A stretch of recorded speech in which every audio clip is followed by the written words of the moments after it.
میرے حبیب کریم سید عالم صلی اللہ علیہ وسلم نے فرمایا، اللہ کریم نے بندے کو، مخلوق کو پیدا کرنے سے پہلے جو تحریر سب سے پہلے لکھی تھی نا، اللہ نے اپنے پاس جو جملے سب سے پہلے لکھے تھے بندے بنانے سے بھی پہلے، وہ فکر یہ تھے کہ ان رحمتی سبقت اعلی غضبی، رب کریم نے لکھا تھا بے شک میری رحمت زیادہ ہے، میرا غضب زیادہ نہیں ہے۔ اس نے لکھا تھا کہ میری رحمت ہمیشہ میرے غضب پر غالب رہے گی، غلبہ رحمت کا ہے۔ سنیں بڑی پیاری حدیث، بڑی خوبصورت حدیث، کنز المال میں دیگر کتب احادیث میں ہے۔ حضرت ابو ہریرہ رضی اللہ تعالیٰ عنہ فرماتے ایک بابا جی نبی پاک کی بارگاہ میں آئے، اور جب وہ واپس جانے لگے تو میں نے عمر پوچھی تو عمر تھی 96 سال۔ کہتے ہیں بزرگ جب آئے نا تو یہ بھویں جو ہے نا ان کی سفید ہو کے تو یوں آنکھوں پہ آ گئی، بڑی چھڑی بابا جی نے پکڑی ہوئی اور دونوں ہاتھ پکڑ کے نا چھڑی کے اوپر جھکے ہوئے ہیں ایک جانب، قربان جاؤں۔ کہتے ہیں جب وہ بزرگ مسجد میں داخل ہوئے تو میرے رسول نے کھڑے ہو کے استقبال فرمایا، کھڑے ہو، اور نبی کریم صلی اللہ علیہ وسلم نے آگے بڑھ کے بابا جی کو بازو سے پکڑا اور بٹھایا۔ حضور بیٹھ گئے، کہا بزرگوں کیسے آئے ہو؟ تو کہتے ہیں وہ بابا جی بات کرتے تو آنکھ کھول کے پہلے حضور کا چہرہ دیکھتے، پھر وہ بات کرتے تو ان کے لب و لہجے کے اندر بڑی پریشانی، بڑی تکلیف، بڑی مایوسی۔ عرض کرنے لگے یا رسول اللہ، حضور زندگی ساری گناہوں میں بیت گئی ہے، حضور غلطیاں ہی غلطیاں، یاد ماضی عذاب ہے، یا رب چھین لے مجھ سے حافظہ میرا۔ اے اللہ کے رسول بڑی لمبی فہرست ہے، پاپ ہی پاپ ہے، کالے سیاہ دفتر ہے۔ یا رسول اللہ صلی اللہ علیہ وسلم جب پلٹ کے دیکھتا ہوں حضور مجھے نیکی دکھائی نہیں دیتی۔ حضور اس عمر میں آپ کا ایک صحابی ملا ہے، اس نے بات سمجھائی ہے تو تھوڑا خیال آیا ہے، لیکن یا رسول اللہ صلی اللہ علیہ وسلم اب میرا وجود بیکار ہو گیا ہے، حضور بوڑھا ہو گیا ہوں۔ تین باتیں کہیں بزرگوں نے اور نرالی کہیں، کہنے لگے یا رسول اللہ صلی اللہ علیہ وسلم، حضور اب تو میری کمر بھی سیدھی نہیں ہوتی کہ میں نماز ہی صحیح ادا کر سکوں، بوڑھا ہو گیا ہوں۔ یا رسول اللہ صلی اللہ علیہ وسلم اب میرے اندر طاقت نہیں کہ میں محنت مزدوری کر کے صدقے اور خیرات دے سکوں۔ یا رسول اللہ صلی اللہ علیہ وسلم اب میں تلوار لے کے جہاد بھی نہیں کر سکتا، حضور نہ میں لمبی نمازیں پڑھ سکتا ہوں،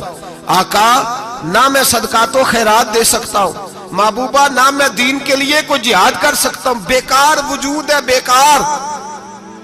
بیکار وجود کو تو گھر والے برداشت نہیں کرتے، بچے دعا کرتے ہیں یا اللہ ابا جی کو پردہ دے دے، اماں کو پردہ دے دے، بیکار ہو گیا ہوں اور آج آیا ہوں تو مجھ بیکار کو میرا رب قبول کر لے گا؟ آج کلمہ پڑھوں تو بیکار ہوں، کسی کام کا نہیں، نہ نماز نہ صدقات نہ جہاد، قبول کر لے گا؟ حضرت ابو ہریرہ فرماتے ہیں جیسے برسات میں بارش کی جھڑی لگتی ہے، یوں مصطفیٰ کی آنکھوں سے جھڑی لگ گئی، حضور کھل کے روئے، کھل کے۔ اور میرے حبیب پاک نے فرمایا بزرگوں بڑے مجاہد ہیں، دین کے لیے جہاد کرنے والے بڑے ہیں، رب کریم کو آپ کی تلوار کی اتنی حاجت نہیں، اور فرمایا اس کے خزانے کوئی خالی تو نہیں کہ آپ ہی گویا صدقہ دیں گے تو بھرے جائیں گے، اور فرمایا پھر رب کریم کی شان میں اضافہ نہیں کرتی عبادتیں، وہ تو بندے کو نفع دیتی ہیں۔ میں بزرگوں نہ آپ جہاد کریں نہ آپ صدقات دیں، لا لمبی نمازیں پڑھیں، آپ صدق دل سے آ جائیں،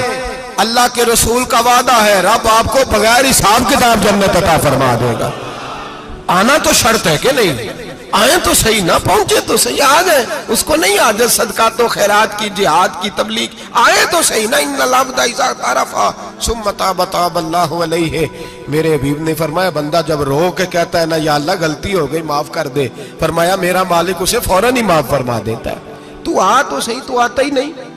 تو آ ہی نہیں رہا، تو گھر میں بیٹھا ہوا ہے، تو سویا ہوا ہے، تو دکانداری کر رہا ہے، تو پیسے گن رہا ہے، تو آیا ہی نہیں، آ تو صحیح۔ بلکہ میرے نبی پاک فرماتے ہیں جب اللہ پاک کا بھاگا ہوا غلام آتا ہے پھر تو اللہ زیادہ راضی ہوتا ہے، پھر تو اللہ زیادہ راضی ہوتا ہے، زیادہ راضی ہوتا ہے، تو آ تو صحیح، پہنچ تو صحیح۔ بلکہ صوفیاء تو اور بات کرتے ہیں، وہ کہتے ہیں تو کبھی بھول کے بھی رب رب کرے تو اللہ تو اسے بھی قبول کر لیتا ہے، بھول کے۔ ملا رومی کہتے ہیں بنی اسرائیل کا بندہ ہے،